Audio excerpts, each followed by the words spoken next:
Hi, everybody. This is Lee, and I wanted to talk again about the for profit bail system and the resistance that has been put up against it.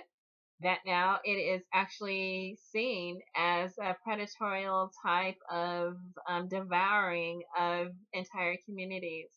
That there's financial incentives, apparently, for police to racially target and profile certain members of the community and then escalate their charges, and then have the judges come up with an arbitrary figure for a bail that's also inflated.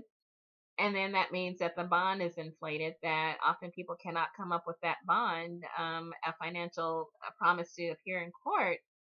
And so they are held for their court date, and that sometimes that bond is hundreds of dollars that people just can't find, out of the spur of the moment, like come up with this money and we'll let you go. Or sometimes it can be thousands of dollars depending on what kind of charges were put on them, by the police that targeted them, and then how the judge felt that day when he set the bail. And so this has gone on for so long, that there's actually an element of economic injustice, directly correlating to racial injustice where it meets the criminal justice system. And that there is a type of predation and preying upon poor people, in these communities that could not bail themselves out, that just could not raise the means. And I use Sandra Bland as an example of the very harm, the very real harm that can come to someone who's just snatched off the street and then hit with a bunch of charges and then held because they can't come up with bail. She was on her way to start a new job, which meant that she probably didn't have the funds to bail herself out, but she had good intentions.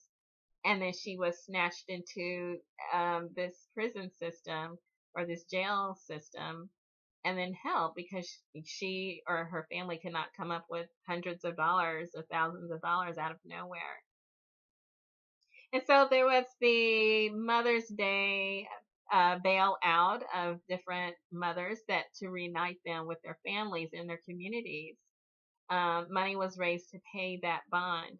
And then the same thing happened on Father's Day, and Jay-Z, the recording artist, participated with helping to raise that money and to arrange for these fathers to actually reunite with their children, their significant others, to come back into the communities, to return to their jobs, to employment, to, if they're in school or taking classes, to continue their educations.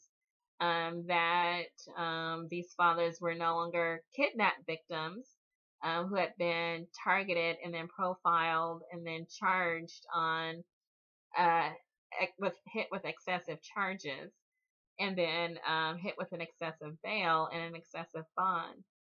That problem had been solved temporarily for Father's Day for many men across the nation, and that was good. Clarence Thomas made his ruling, at least specifically for Harris County, when he reviewed the case that came up from the Court of Appeals in that district, that the for-profit bail system was, a form of economic injustice, and that it had to stop. And so people were released. And so that was a more long term solution that occurred specifically for Harris County.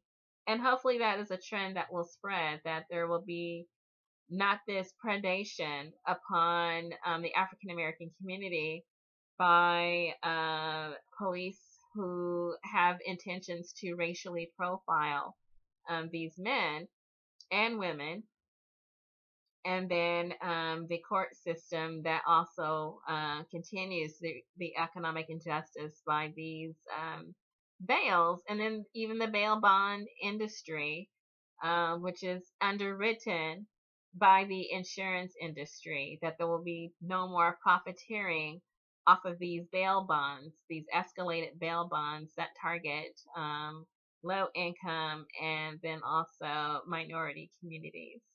And so that was something good that happened, this effort to coalesce around this goal. of reuniting families together and continuing the tradition of innocent until proven guilty, because these men and women held on bond have not been proven either innocent or guilty. And so that means that they are innocent because they definitely haven't been proven guilty. And for an innocent person to be held in jail just because they don't have the money to bond themselves out is a form of economic injustice.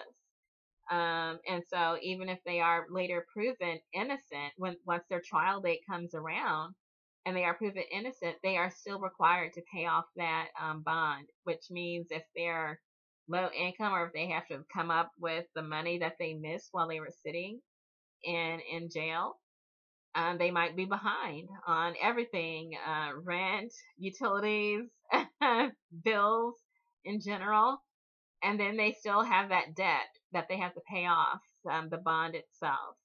And so it's a very much an unfair and unjust economic system that targets people based on race and class.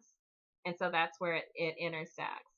And so I'm going to go ahead and post links to what Jay-Z and these other groups accomplished on Father's Day, on something really wonderful. And that hopefully Clarence Thomas's ruling in Harris County will be replicated in counties around the nation until it becomes a trend, that this unfair and unjust economic system is shut down. Good luck.